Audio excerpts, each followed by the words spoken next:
Good afternoon, ladies and gentlemen. Here we are, changing headlights and waiting on bulbs, waiting on parts, because nobody's got the fuses that we need so that I can double check. Ah, yes. Oh, thank God.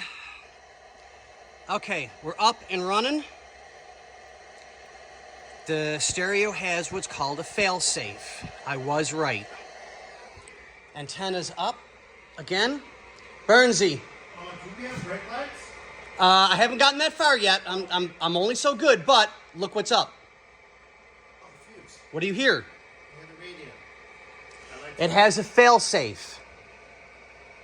Okay. So if the radio gets overpowered, it stops it from working so that it'll, like a cool down. Okay. And it's back on again. Okay, good. That makes me feel so much better. That makes me feel good for you. Yeah, so we're back to working antenna, working radio. Well, static for the moment. So we're gonna double check.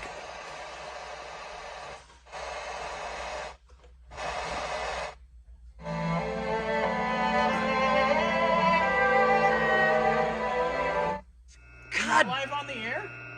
God bless it. I must have hit it with my hand at some point. You got so excited when I walked in. Were you just happy to see me? Well, that too. I'm always happy to see you. You know that. I'm not even happy to see you. Okay, so we got a little bit of... So we got a little bit of work to do. So stereo's good, antenna's good. We're back to that. Now it's changing out the headlights. I gotta wait for the fuses to do the windows and the bulbs so that I can do the turn signals. And it looks like we have everything's good that way, but we're not getting power to the brake light switch. I don't know why yet. I still got to chase that down with Bobby. So yeah, I will keep you all updated as soon as I can. All right, thanks guys.